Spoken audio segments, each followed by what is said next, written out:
महायुतीच्या माध्यमातून राष्ट्रवादी काँग्रेस पक्षाचे 2 उमेदवार यापूर्वी जाहीर करण्यात आलेले आहेत, एक रायगड आणि शिरूर। मगाशीच आपल्याजवळ बोलत असताना परभणी लोकसभा मतदारसंघ जो राष्ट्रवादी काँग्रेस पक्षाच्या कडे आज आलेला आहे, त्या संदर्भातली सुद्धा भूमिका मी आपल्यासमोर या ठिकाणी मांडली।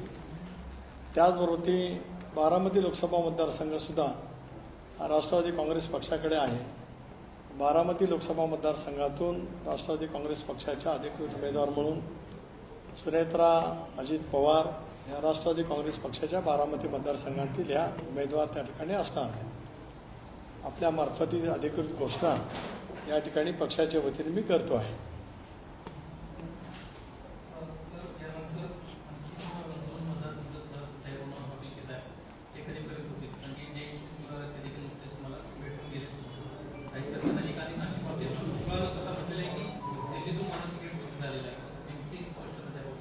मी मगाशीच आपल्याला बोलत असताना सांगितलं आणि आताही आपल्याला तेच बोलू इच्छितो आहे की wait and watch for some hours.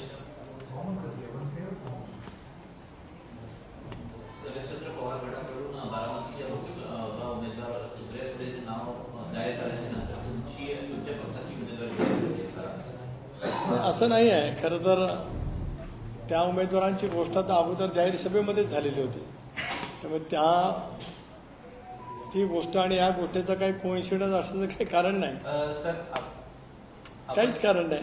कारण मागे एकदा जाहीर सभेमध्ये सुद्धा त्या संदर्भातली घोषणा अधिकृत झाल्यासारखीच होती।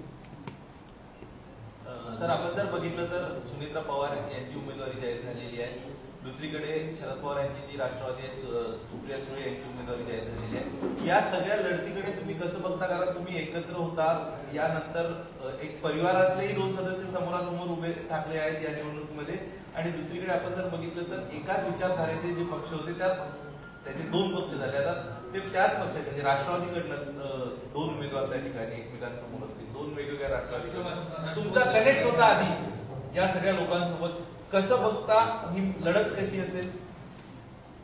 की जून महिन्यामध्ये दादाच्या नेतृत्वाखाली एनडीएमध्ये सहभागी होण्याचा निर्णय